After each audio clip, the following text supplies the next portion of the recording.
Om Asmakgurubhyo Namaha. Vishnu Rakshatano Jagatraya Guruhu Krishnam Namasyamyaham Krishne Namarasitravo Vinihataha Krishnaya Tasmai Namaha Krishnadeva Samuthitam Jagadidam Krishnasya Dasosmyaham Krishne Tisthati Sarvametadakhilam He Krishna Samrakshamam. Jai Srimanarayana. With the blessings of Sri Chinna Swamiji, we are continuing Bhagavad Gita, chapter 6. We finished sloka 32. We'll start from sloka 33 today. I'll share my screen.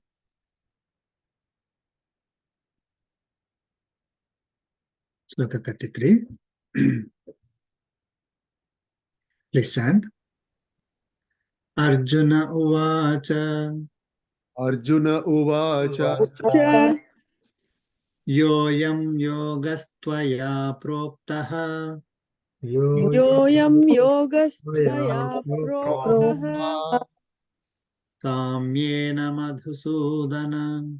Samyena Madhusudana Etasyaham na pasyami. Etasyaham na pashyami Chanchalatva sthitim sthiram. Chanchalatva sthitim sthiram. Chant together.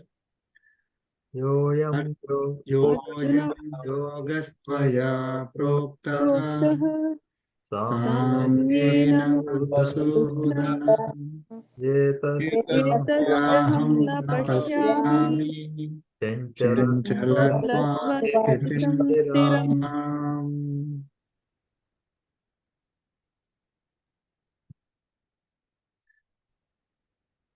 The Lord Krishna defined the 4 stages of yogi, who is a superior yogi of all. Okay, so just to recap,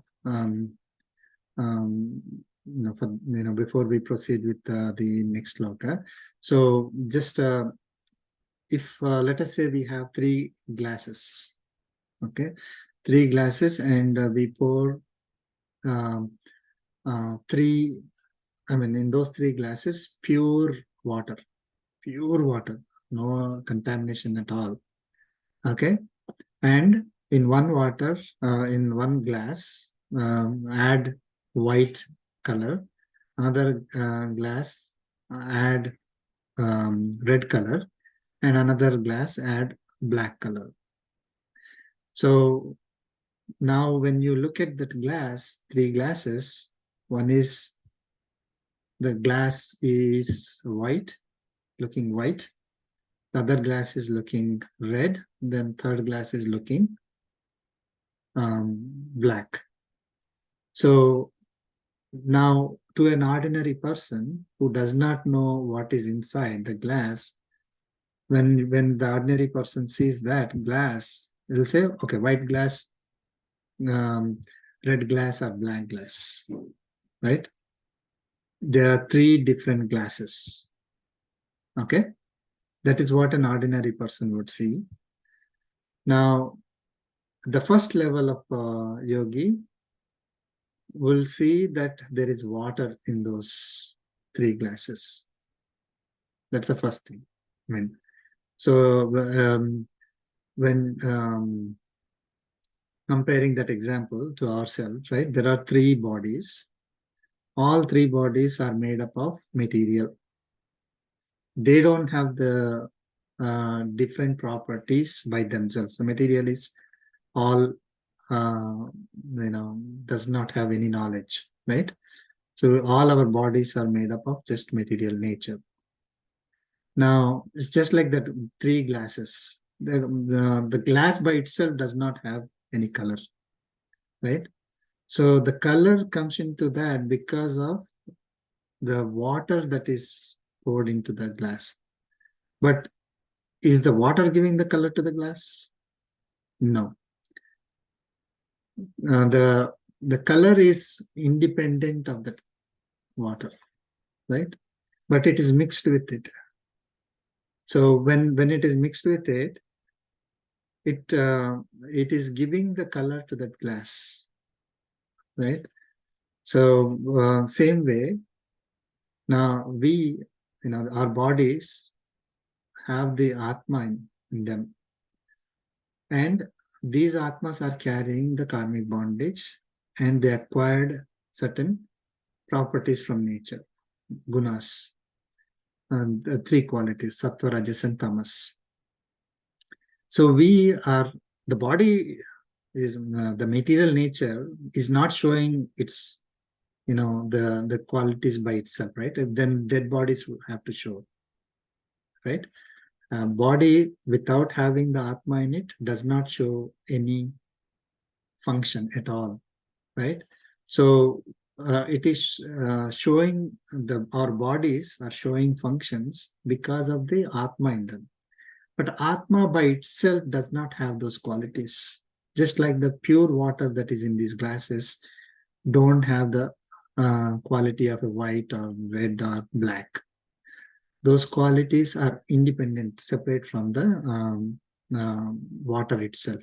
Same way, we Atma are not, um, are the qualities that we possess, the sattva, rajas, and tamas qualities that we possess, are not the qualities of Atma.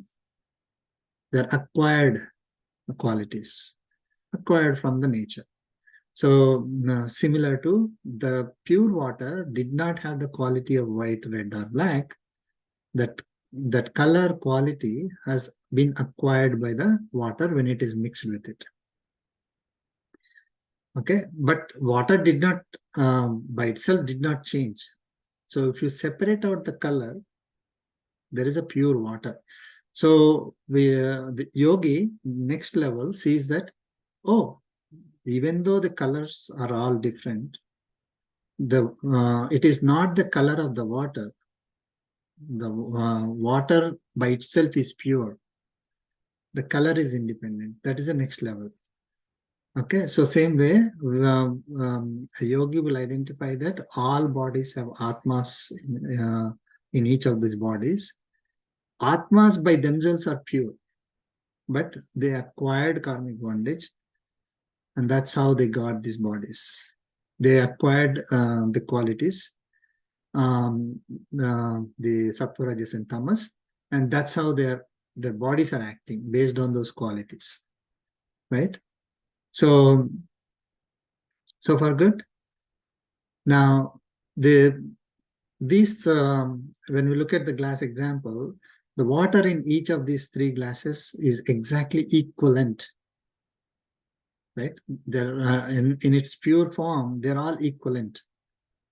When you take out the pure water from each of those glasses, put them side by side, you cannot make any difference. They have equal properties, equivalent.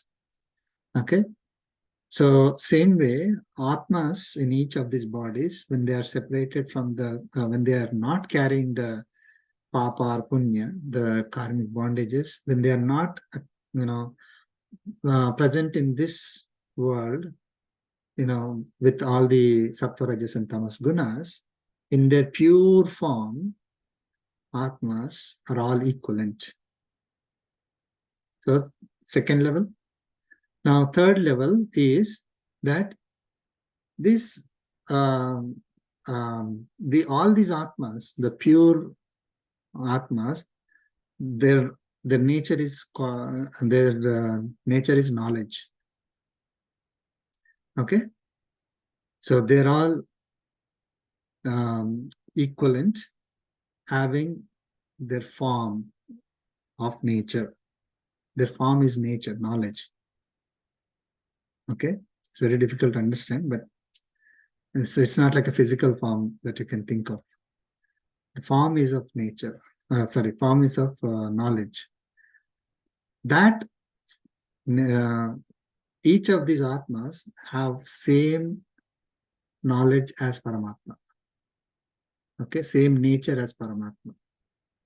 Okay, they're not Paramatma. Each of them have the same nature as Paramatma. Now, the same, just analogy.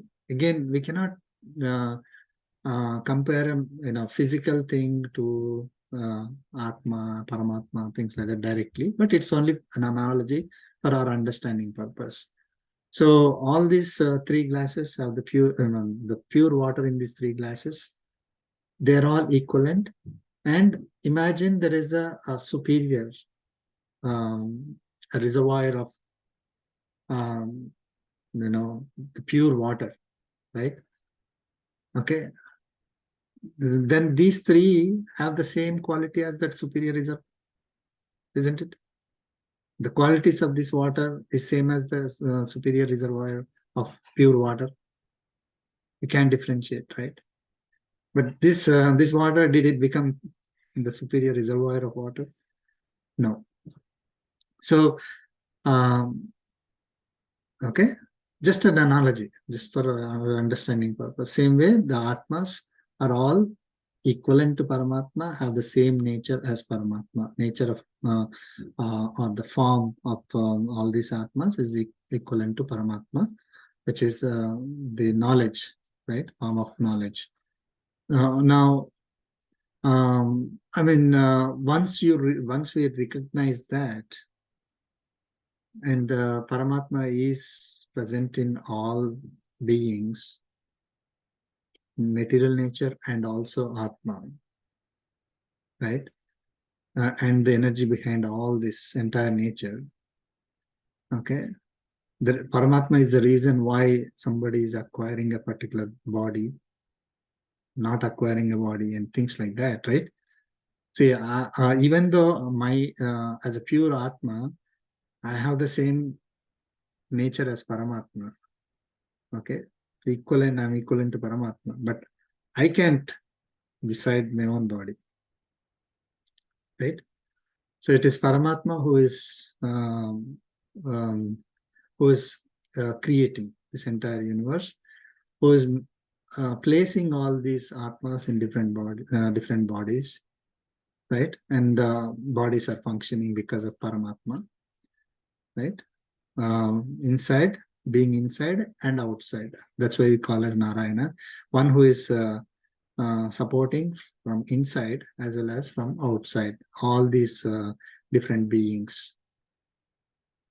So far clear? So we have clarity in terms of Atmas, we have clarity in terms of Paramatma, and once we identify that Paramatma is in all beings, and how do the question comes, how do I recognize Paramatma? Right? How do I recognize Paramatma in all beings? How do I reach that state? That's the question. See, Lord Krishna is saying, oh, you focus your mind on Atma, right? And then, you meditate on me as a supreme, and you will you'll realize, you'll be self-realized. You will reach the state of um, the yoga, right? The self-realized state. Now, so far good, right? So it is easy to say, oh, you need to concentrate your mind or focus your mind on it, isn't it? So he said that till that time point, and Arjuna got a question, right? Arjuna got a question. So, okay, you're saying that you go from one level of yoga to another level, and you focus your mind on Atma, and you reach that state of superior yogi. Okay, now he's saying in this particular sloka, Arjuna Vacha, Arjuna is saying, I am yogaha samyena, this yoga of equality. Okay, or the vision of equality that you're saying. Okay, samyena yoga of equality. Yaha tvaya proktaha, which has been taught by you. So this yoga, which is taught by you, hey Madhusudana, or destroyer of demon Madhu, aham na pasyami. I am not able to see. Okay. Etasya sthiram sthitim, the steady state of this yoga, etasya, of this yoga, sthiram sthitim, steady state, I'm not able to see. Aham na pasyami. Why? Chanchalatvat is because of the fickle nature of my mind. Chanchala means fickle, not stable, moving around. So you're saying that you focus, you concentrate, you focus, you always, have Atma in mind, always, that is your goal, right? You reach that state. When you do that, you'll be able to see the equivalence of all Atmas. You'll be able to see, recognize that you are equivalent to all Atmas. You are equivalent to Paramatma. Not Paramatma. You are equivalent. All right. So you're saying that, but I'm not able to see that. I'm not able to see because my mind is not stable. Okay, that's what Arjuna is saying. Very simple. You are saying this about yoga. It's fine. Okay, the yoga that is the yoga of equality, the equality of all atmas, and the equality of all these atmas with Paramatma in terms of the nature or the knowledge. I'm not able to see that. I'm not able to recognize, realize myself, right? Okay. So what are we recognizing? What are we seeing? We are seeing those in the example of those three glasses. We are saying all three glasses are different. They have different color. Even though the glass is not having the color, even though the glass by itself cannot have any color, right? It is the color that is mixed with the water that is giving the color to the glass. We are not able to differentiate all these three. We are only seeing the glass as black glass or white glass or red glass. In terms of all the beings in this world, I'm able to see this is human being, white person, black person, brown person, male, female, bird, animal, or all these differences, or maybe trees, rocks, as all different beings. I'm not able to see inside. There is Atmas inside, all equivalence of all Atmas, because of my unsteady mind. Okay, so so that is we think one is superior compared to the other, right? We are not able to see the equivalence, right? We only see the body, and then that's it. Don't go inside, right? One is we don't see the equivalence. We see the superiority, inferiority in all these beings. So white race is superior compared to other races, or this citizens of this country are superior compared to citizens of other country. All the differences that are getting created because of people's not able to recognize this due to the unsteady mind, right?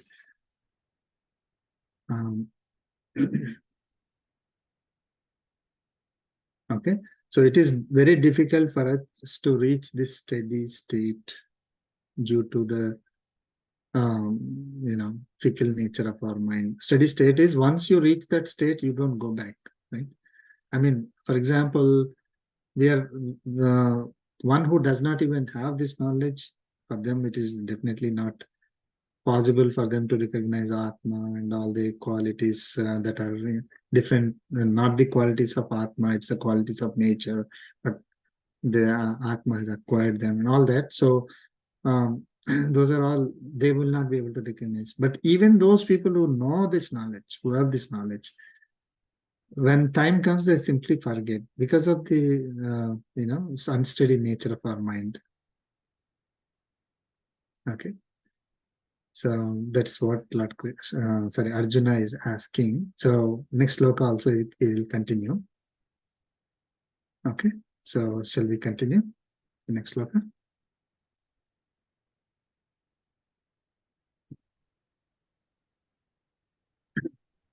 Sloka 34. Please chant.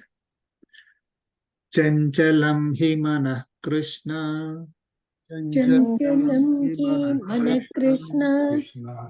Pramadhi balavadrudham. Pramadhi balavadrudam. Tasyaham nigraham manye. Tasyaham nigraham manye Vayoriva sudushkaram. Vayuriva sudushkaram. Let's chant together. Sudushkaram. Chanchalam Chanchalam hi Chalam manah hi mana Krishna. Krishna. Pramadhi Pramadhi balavadrudham. balavadrudam. Tasyaham Tasyaham nigraham nigraham manye. manye. Vayoriva Vayuriva sudushkaram. sudushkaram. Arjuna is very intelligent and very experienced. He's representing all of us. So through Arjuna, Lord Krishna is making him ask these questions which are relevant for all of us. Okay, so Arjuna is asking the questions, Hey Krishna, oh Krishna, Manaha Chanchalam hi manah Krishna, Pramadhi balavadrudam, right? Manaha is mind, manas, right? Manas is roughly translated as mind. What is that? I mean, he is giving some adjectives to mind. My mind is like this, my mind is like that, kind of, right? So balavat is strong. My mind is strong. Drudham is firm. Okay. Chanchalam is fickle. And pramadhi. Pramadhi is torturing, tormenting. Okay. So he gave these four adjectives to mind. Very apt way of explaining, the nature of our mind. Mind is very strong, he said. It's not weak. It's very strong. It is strong than the intellect. Because even if the intellect says that, hey, don't do this, one mind does not listen. It is very strong. Okay. I mean, he's not talking about the people, the realized person. He's not talking about the yogi. He's talking about a normal people. Like we have still not reached that state where intellect became stronger than mind, mind became stronger than senses, right? So we are not at that stage. We are, like on ground level. And in ground level, that mind is very strong. It is, it does not listen to our intellect. Even if we study, we get knowledge, we say this is the right thing to do, wrong thing to do. The mind says do the wrong thing, right? It's very strong. Then Drudham is firm, it just goes after the sensory objects, does not want to listen. It's, it's firm in its, once it sets its goal, it doesn't listen to even itself. There is a dialogue in the movie. Once I set myself and I don't listen to even myself.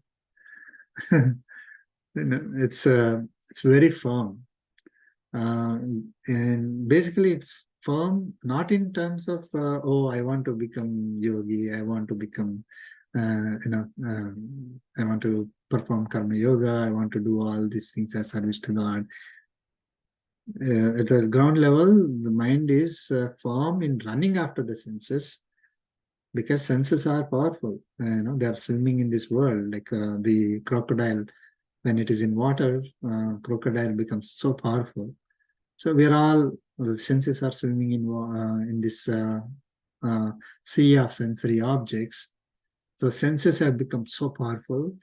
It is taking the mind along with them. So the mind is so powerful. Our mind has become strong. It has become firm. Okay, senses, just do this, right? Then chanchalam, it's fickle. Again, use the word. It is wavering. One time I want to do this, and second time I want to do that. Pramadhi is if, let us say, mind is fixed on doing something. Let us say somebody is addicted to um, anything of addiction. Let us take smoking, drinking, or eating, all these things. For example, we could be addicted to anything. But let us take something that somebody is addicted to. And then the doctor says, hey, you should not do that. Your health is spoiling, right? Now, when they try to pull themselves out of it, then what happens? They feel the torture, right? You should do it, you should do it. The mind tortures them so much that they will end up doing it. That is what it is. So I want to, let us say, dieting, for example, right?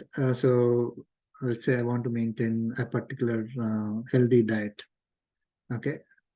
But the mind is so powerful, so strong, so firm, and it is tormenting that it tortures us till the time we go and eat whatever we are not supposed to eat, right? We are forced to do things because of the torture. So it is torturing. Mind is torturing. It's pounding, like, do it, do it, do it, do it, do it. And then we can't bear that pain. Okay. So Arjuna he gave 4 adjectives to the mind. Then he's saying, Tasyaham nigraham manye vayuriva sudushkaram. So he's saying, aham manye, I consider, tasya nigraham, control of that mind, right? Control of this mind. Vayoriva sudushkaram, vayoho iva sudushkaram. It is extremely difficult, like that of wind. You can't control the wind, right? The wind is blowing, you can't make the wind blow in another direction. It's very difficult. When wind starts flowing, right? Let us say there is a tornado. Can we change the direction of the tornado or the hurricanes and all that? It is very difficult to change, right? So it starts blowing in one direction, nothing can stop it. So our mind is like that. Once it starts going in one direction, just does not, you cannot stop it from going in that direction, or you cannot move it to another direction. And if you try to do it, while doing it, it destroys everything, just like the wind. When it is flowing with a lot of speed, it just goes. And if you try to divert it, we will be hurt. Let us say there is a tree standing, and then hurricane comes. What happens? The tree is trying to stop it. Hey, stop, stop, stop. But the wind just simply takes out the tree. Same way, we try to stop our thoughts, our that force that makes us go in one direction. When we try to stop, we will be we are tortured. We are it will not stop basically.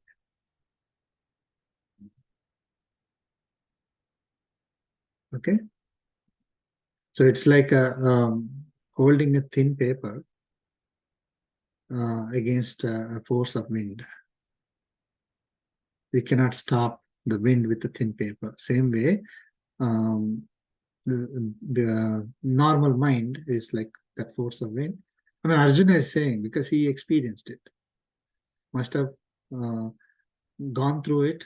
He actually, overcame the he's a Gudakesha, right? He overcame the sleep and laziness, lethargy and sleep. But he himself is saying, how about us? One who is Gudakesha is saying, my mind does not listen to me. It just is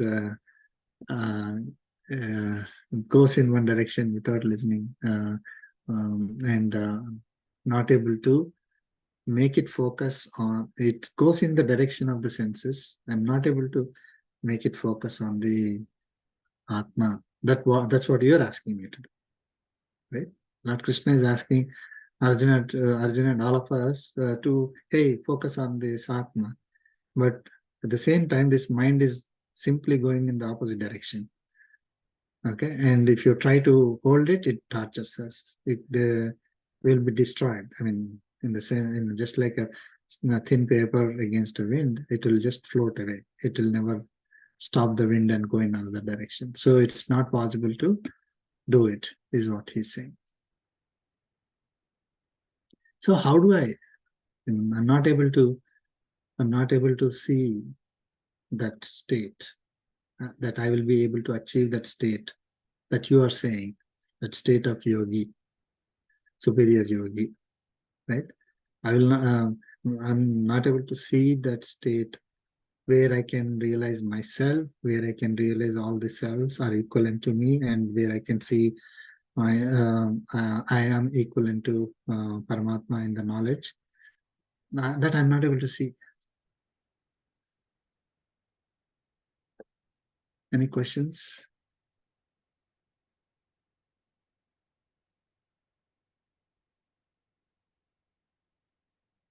No?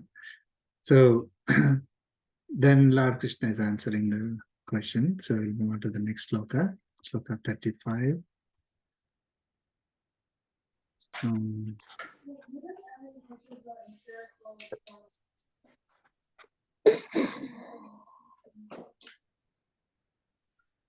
Please chant. Sri Bhagavanuvacha Bhagavanuvacha Asamsayam Mahabaho असंशयं महाबाहो Mano Durnigraham Chalam मनो दुर्निग्रहं चलम् Abhyasena tu Kaunteya अभ्यासेन तु कौन्तेय Vairagyena cha Gruhyate. वैराग्येन च गृह्यते Let's chant together.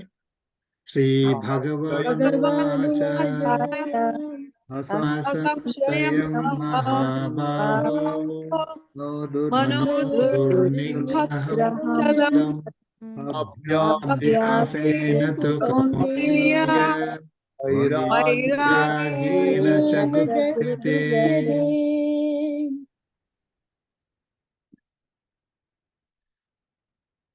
So Lord Krishna is answering Arjuna's question. Arjuna asked, oh, this mind is so powerful. I'm not able to see that I will be able to focus on Atma and realize that state of yoga that you are saying I should. So Lord Krishna is saying, Hey Mahabaho, O mighty armed Arjuna. I mean, the way Arjuna, Lord Krishna addresses Arjuna is very interesting. So here, Lord Krishna is saying, "Hey, you are powerful." He's recognizing his greatness, Arjuna's greatness. So, hey Mahabaho, O mighty armed Arjuna, asamsayam. That is, there is no doubt. Okay, sure. Manaha durnigraham chalam. Mind is fickle and difficult to control, difficult to restrain. Yes, there is no doubt. Mind is fickle. Mind is difficult to control. Ekaunteya, O son of Kunti. Abhyasena tu, said right? Tu is but. Okay. Abhyasena vairagyena cha gruhyate.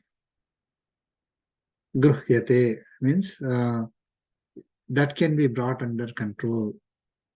See, he said, yes, I agree. Mind is fickle. Mind is difficult to control. But it can be brought under control.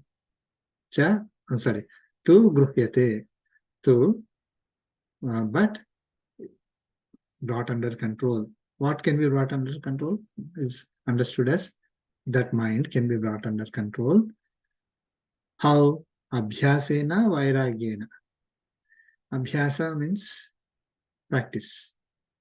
Abhyasena with practice. Vairagya means dispassion, not attached, right? Freedom from attachment. So vairagyena with dispassion. So with non-attachment and with practice, we will be able to control the mind. So repeated practice is the key. So don't think that in day one you will be able to do it. That's what Lord Krishna is saying. Yeah. If you try to do it in day one, day two, day three, and if you're not able to do it, just don't give up. With practice, it will come. Okay. It may be, again, we extrapolate, right? It may be easy for some people. They may have to do it they may have to practice for, say, 5 times. Somebody, it may be difficult. They may have to practice 10 times. But practice is the key.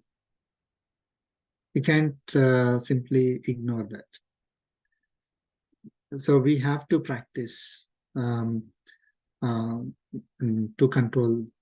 I mean, when we practice, we will be able to bring the mind under control, not going towards sensory pleasures, going towards Atma. Okay. What do we need to practice?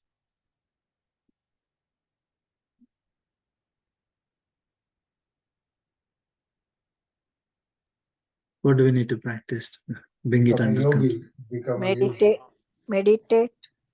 Yeah, meditation, karma yoga. So that's the karma yoga is the easiest way. That's what I mean. Lord Krishna goes back again and again to that, saying that whenever you need to bring yourself under control, mind under control, focus on Atma, you have to practice karma yoga. So practice and dispassion or freedom from attachment. In anything other than Atma, so we don't feel like that is I have it, all these positions, materialistic objects, materialistic objects, relations, whatever it is, physical entities, non-physical entities, getting attached to them, right? That is the root cause of mind not listening to us, isn't it? So mind is going in a particular direction of the senses because of that attachment. It starts with that attachment. So if you are free from the attachment, then mind does not go in this direction. Okay, so those are the two techniques Lord Krishna gave here to control, to bring our mind under control, to move it away from going after the sensory objects, going towards Atma. Okay.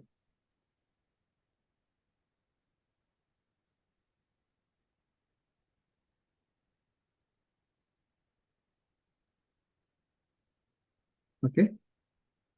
Any questions on that?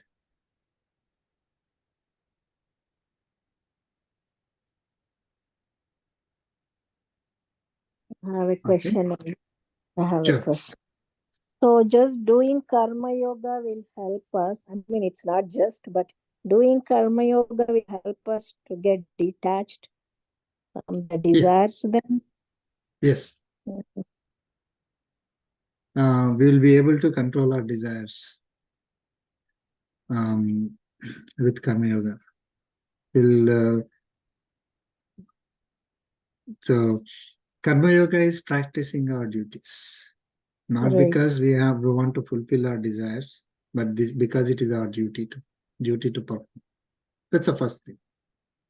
Okay, and Karma Yoga is doing it as I am an instrument. Paramatma is the one that is doing. Mhm. So I am just an instrument, not thinking that I am doing it, right?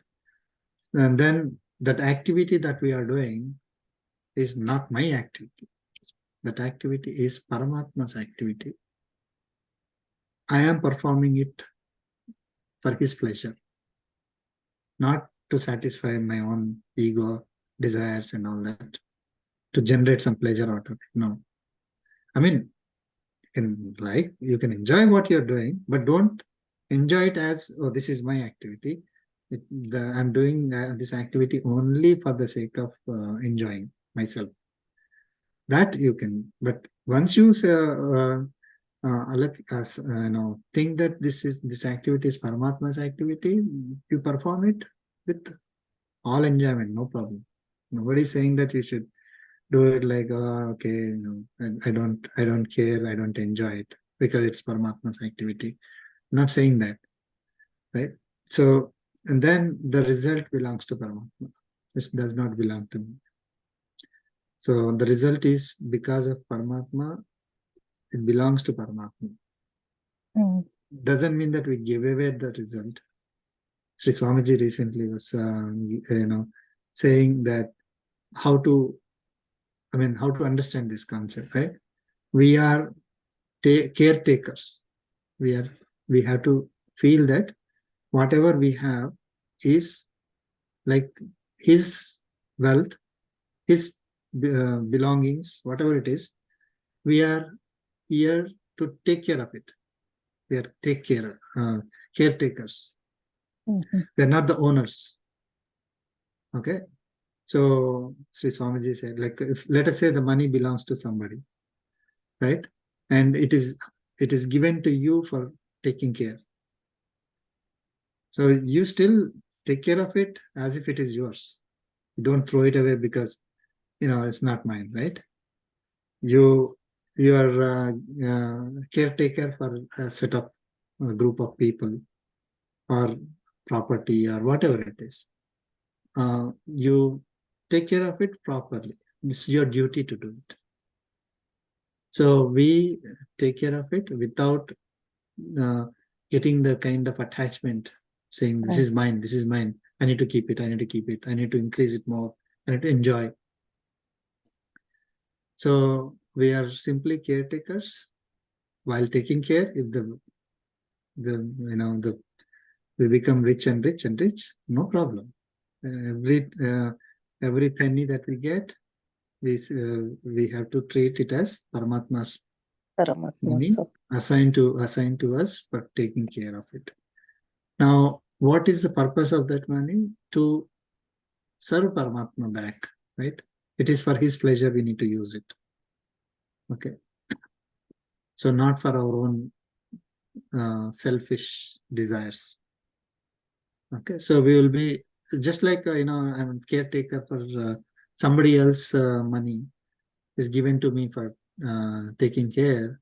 I don't use it for my own, lavish, going to a casino or beach or some other place and simply use the whole money for myself, right? I take care of it. Somebody is going to ask me. That's the kind of mindset we have, right? Same way, this money belongs to Paramatma, and I'm enjoying it while taking care of it. This is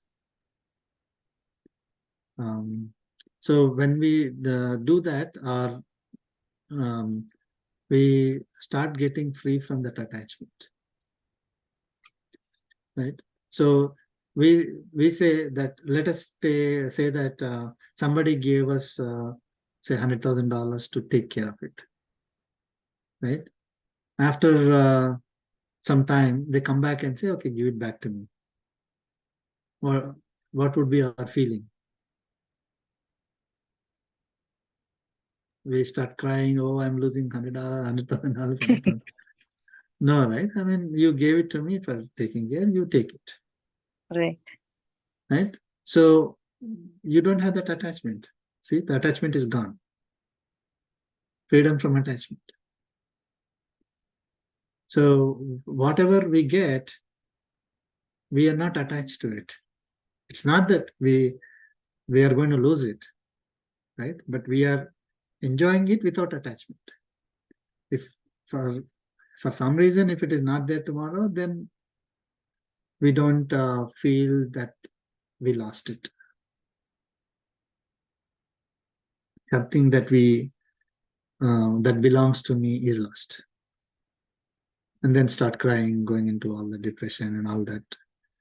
It's very difficult. I mean, again, Arjuna was right.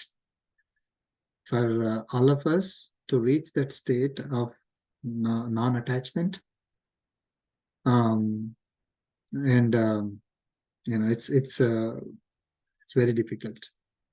But we have to practice. That's what Lord Krishna is saying. If you practice it, keep practicing, this happens. Mm-hmm. So if we don't have, I mean, let us say we are going in this path of Karma Yoga, right? This is the duty that I have. My goal is to, my goal is to get the moksha, right? Not to acquire and acquire and acquire everything. For whatever, whatever is needed for my living here, so that I can focus on my ultimate goal, that I need to do. That is the duties that I have. Because I took birth in this body, I have certain duties I have to follow. But beyond that, I have no desire. So acquire, I need to do this, I need to do that, I need to enjoy all these things. I don't have. Okay. So if I'm living in that, right? Suddenly you see somebody who has, who is famous, who is having a lot of money and all that. Our mind suddenly like, hey, why I don't have it. That's the fickleness. It's it shifts. Oh, again, we need to have more. But we should get it back to where it is, continuously practicing karma yoga and develop that non-attachment. With that, we will be able to control our mind. Thanks, Andy. Thank you, Andy. Okay, sloka 36. 36 here.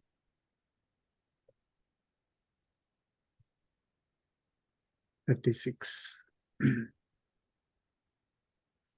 Asamyatatmana yogo असंयतात्मना Yogi dushprapa iti me matihi. दुष्प्राप इति मे मतिः Matihi vasyatmana tu yatata वश्यात्मना मना यतः sakyo vaptumupayataha. शक्यो शक्यो वाप्तुमुपायतः Question together. असंयतात्मना Asamyatatmana yogo योगः दुष्प्राप dushprapa iti Prapati matihi. पश्चात्मना Vasyatmana tu yatata शक्यो sakyo vaptumupayataha.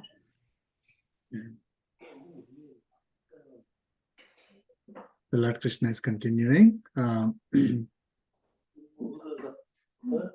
Yoga dushprapaha. Yoga is difficult to attain. The yoga that is difficult to attain, right? Dushprapaha, difficult to attain. Asamyata atmana. Asamyata atmana. By the one who has uncontrolled mind. Okay? So yoga is difficult to attain by a person who has uncontrolled mind. Iti me matihi. This is my opinion. Okay? So the yoga that we are talking about, yoga of equality,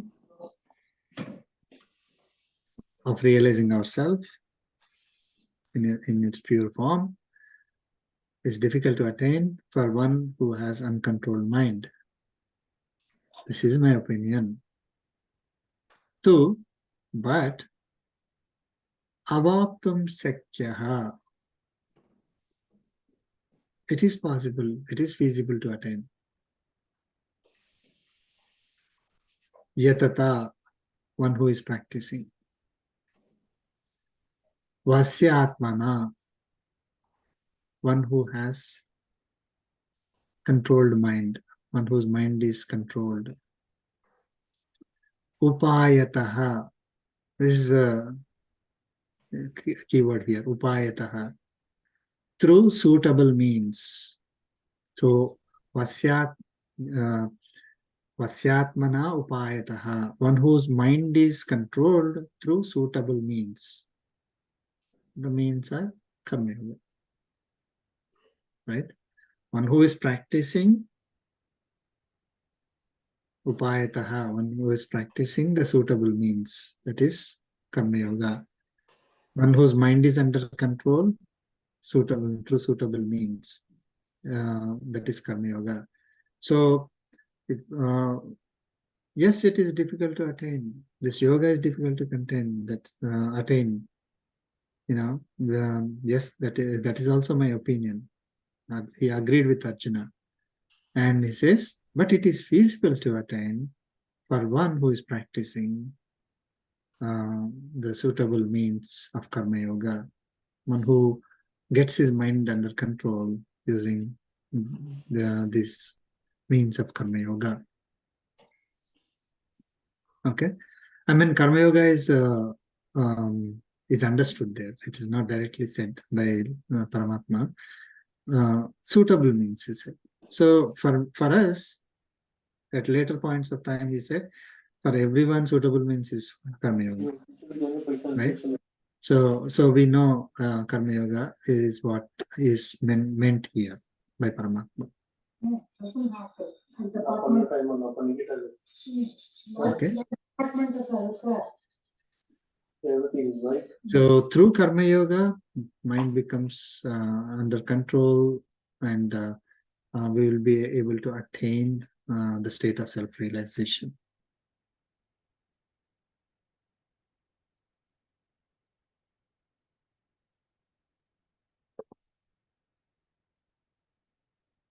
Okay. Okay. That is sloka 37.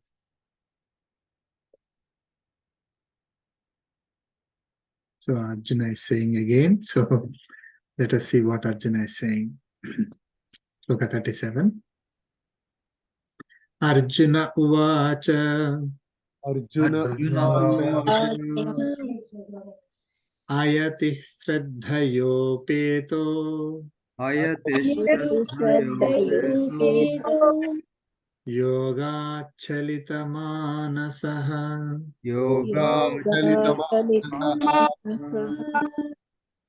aprapya yoga samsiddhim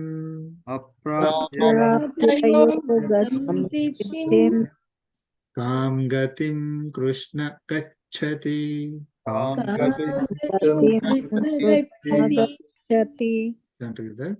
Arjuna uvacha ayati shraddhayopeto yogaachalitamaanasaha aprapya yoga kam gatim krishna gacchati. So the first line we can say ayati shraddhayo petaha or ayati shraddhayo peto. Both are fine. So Arjuna is now asking the question.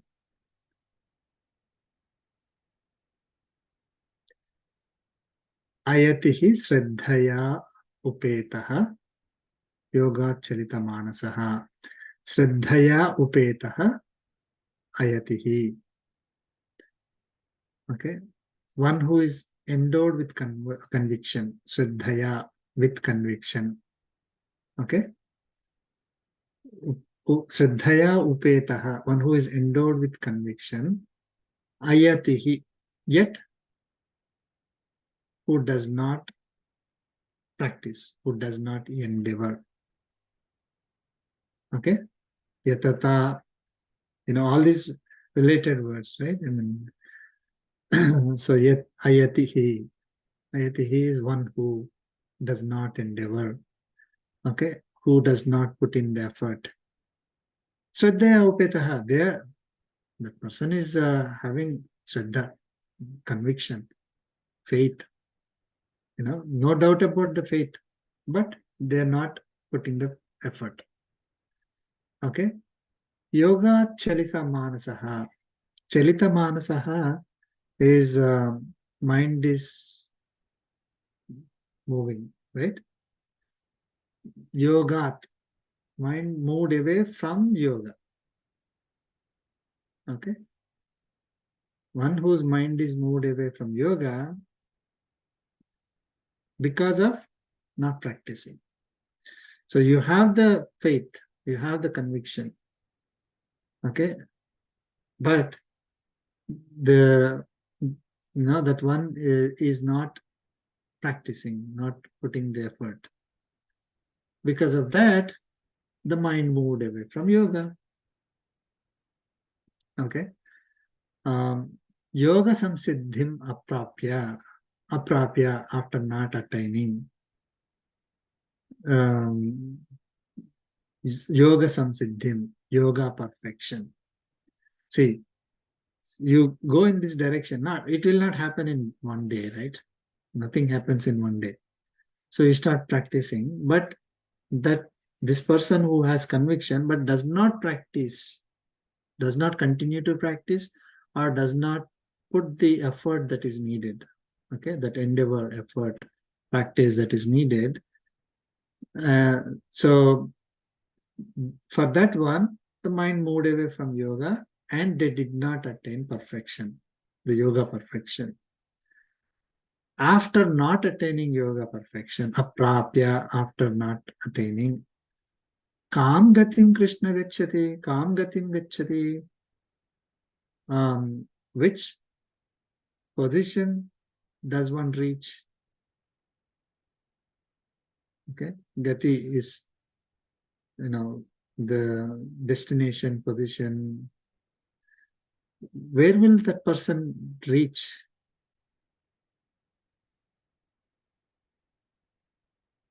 Where will that person go? Gachati is going, right? I mean, so like you start going in this direction, right?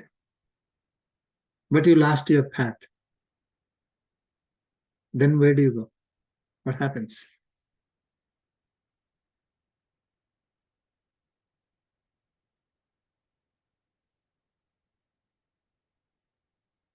Isn't it? I mean, it's a good question. So you are in a normal state. It's like you are not doing karma yoga at all, let us say. Then we start going in, we start practicing, start developing the non-attachment, start trying to control our mind. But we do not put more, whatever effort is needed. So we already left that station of enjoying all our being. I am doing it. This is my work. This is the result is because of me. I need to enjoy the result. Everything belongs to me. I need to acquire more and more. All that is normal way of thinking. Now I started going in the direction of yoga, and then, but because I don't put enough effort, so where will I reach? I'm neither here nor there, right? Arjuna is asking another question. We'll try to finish two more slokas are related. Okay, so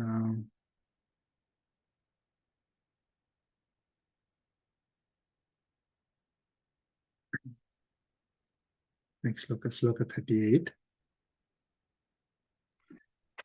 Kachinno bhaya vibhrashtha Chindo Bhaya Vibhashta छिन्नाभ्रमिव नश्यति छिन्नाभ्रमिवनश्यति अप्रतिष्ठो महाबाहो अप्रतिष्ठो महाबाहो विमूढो ब्रह्मणः पथि विमूढो ब्रह्मणः पथि Let's chant together. कच्चिन्नो भयविभ्रष्टः छिन्नाभ्रमिव नश्यति अप्रतिष्ठो महाबाहो Vimudo ब्रह्मणः Brahmanapati.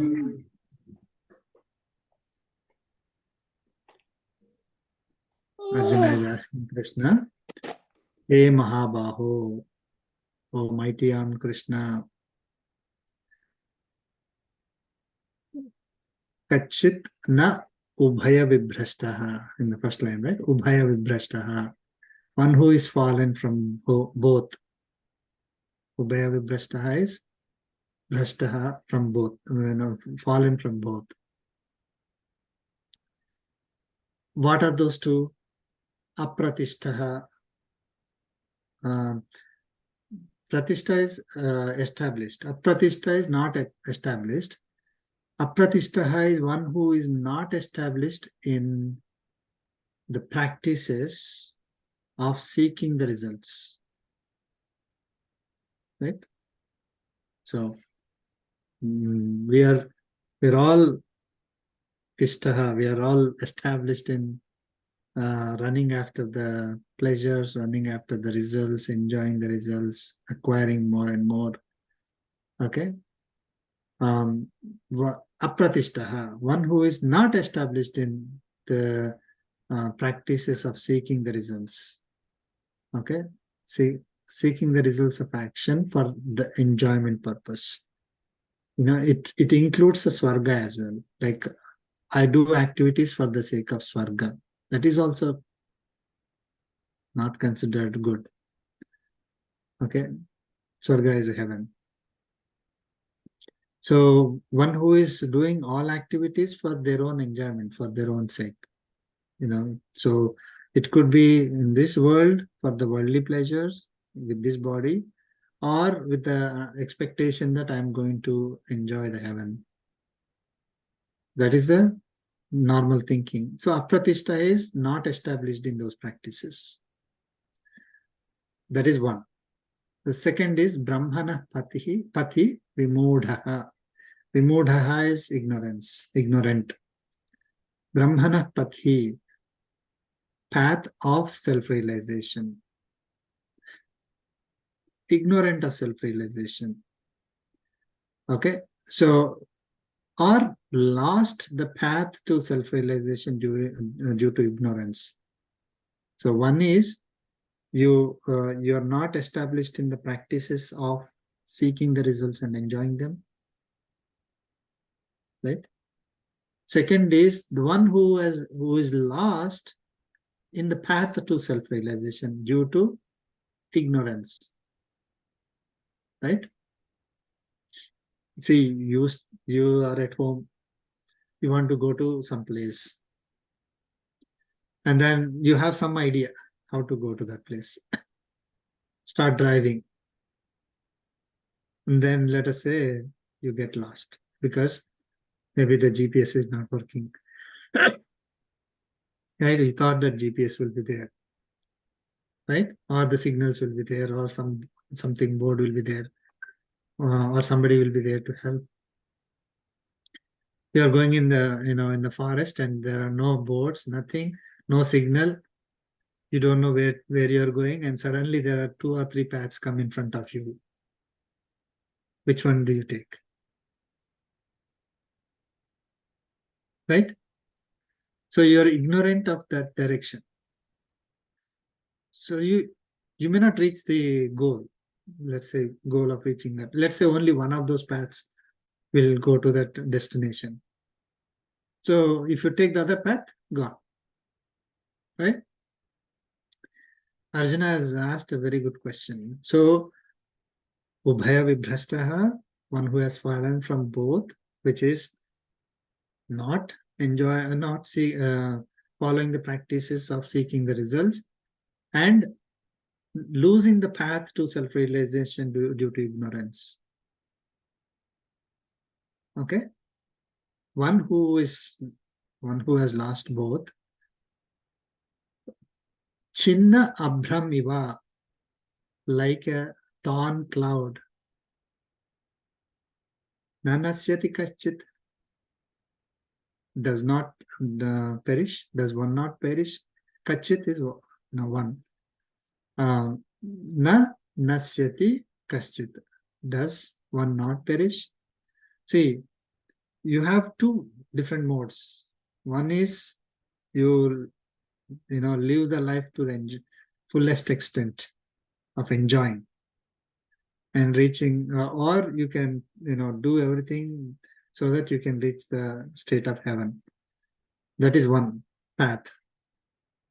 You know that is not the right path. So you started going in the direction of self-realization, the path of self-realization. So you lost, once you start traveling the path of self-realization, you lost this full of enjoyments in the worldly matters. So that is lost. And now, while going in the self-realization path, let us say we are lost again. So once who loses both, like a torn cloud, does one not perish? Is what Arjuna is asking. So there is a cloud full of, let's say it gives water, the rain, right? So a small part of that cloud, it gets torn and start traveling to the another cloud, where again it will rain. But what happens is when this small part is torn, and before it reaches the second cloud, it gets destroyed. Like that, one who leaves the current practices does not attain Swarga or does not enjoy the worldly things as everybody else is enjoying, and also does not attain the self-realization. won't that person perish? Their life is useless now. Right? Can't achieve anything. Neither the sense, neither the pleasures nor the self-realization. So it is almost useless or perished, demolished. Right? Let's look at one more sloka, and I think that is the last sloka of Arjuna's question. I'll try to finish that. Sloka 39. Etam me samsayam Krishna Etam me samshayam Krishna chetumarhasya seshataha Marhasya hetumahasya Sheshatah Tvadanyah samsayasyasya Adanyasam Yasya Shasya chetanah yupapadyate. Chetana Etanapyapadyate Let's chant together. Etam me Etam samsayam samsaya Krishna chetumarhasya Chetumarhasya seshataha Tvadanyah Adanyasam samsayasyasya Shasya chetanapyapapadyate.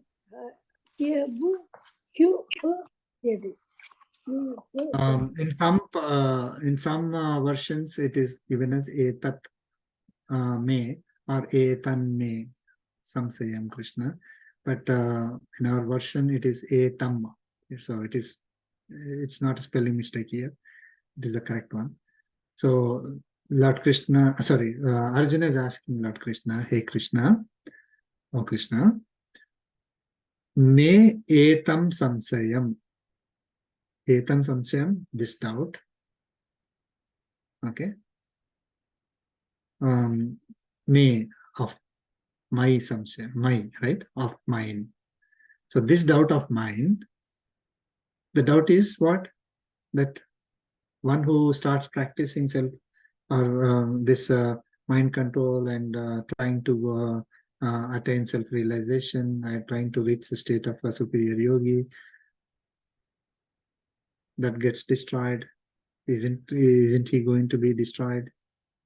That was a doubt, right? So this doubt of mine, aseshataha chetum arhasi, you are qualified or fit to cut off completely. Doubts, you will be able to clarify my doubt.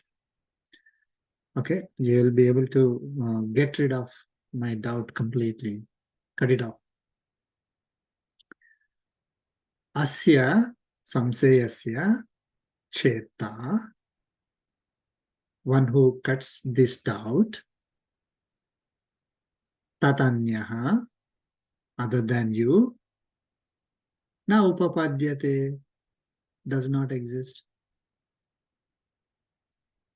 Okay, so he is indeed. So one who cuts this doubt other than you does not exist, or one who cuts this doubt does not exist other than you indeed. So you are the best person who can clarify the doubt for me. Okay, so Lord Arjuna expressed his doubt and he surrendered to Krishna, saying, you are the best person to clarify, get rid of my doubt. Okay, so Lord, again, we can see that Arjuna is not like, at the beginning of the message of Bhagavad Gita, he says, okay, I'm surrendering to you, right? You please tell me what is beneficial for me, right? That me is Atma actually, but he didn't realize that when he's asking. So what is beneficial for me? He said in the beginning, in second chapter. Then here also he's saying that you are the best person to get rid of my, to cut off my doubts. Okay, so you are the best person to explain to me. Where will this person reach who starts practicing, this yoga?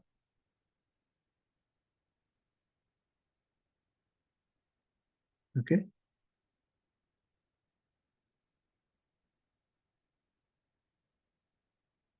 We'll conclude here. Any questions?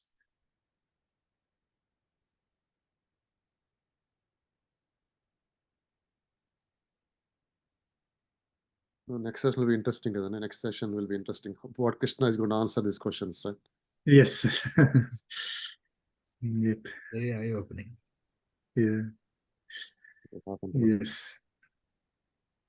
I mean, though Arjuna asked it 5,000 years ago, Applies to all. right? It still applies to all of us, not, need not be people from a particular place, country, or religion, or it applies to everyone. Right? Of course, 5,000 years ago, none of these religions existed, which were there today. So it applies to all human beings. Nothing has changed in human behavior, right? The Lord Krishna knows all this from day one, and so he had to give this message so that we are all going to be saved. Not like, oh, you do whatever you want, you do all the bad activities, I am there to take care of it. No, he gave us this knowledge, and he's saying practice. You have to practice. He's not saying that I will make everything go away for you, just you have to pray to me. Right? Did he say that? He said you have to practice. Yeah, we have to put in our effort. With practice only, we'll be moving in that direction. If you don't practice, he's not going to come and say, okay, I like you, I like your dress, and I'm going to give you everything that you need. Okay, thank you. We conclude with the concluding prayer. Kayena vacha mansendriya atmana va buddhe svabhava karomi yat sakalam parasmai narayanaayati samarpayami Sriman Narayanayati samarpayami Sarvam Shri Krishna Arpanamastu Om Asmatgurubhyo Namaha Jai Shri Narayan. Jai Shriman Jai Narayana. Shri Maharaj. Thank Thank you. you. Thank Thank you. you so much.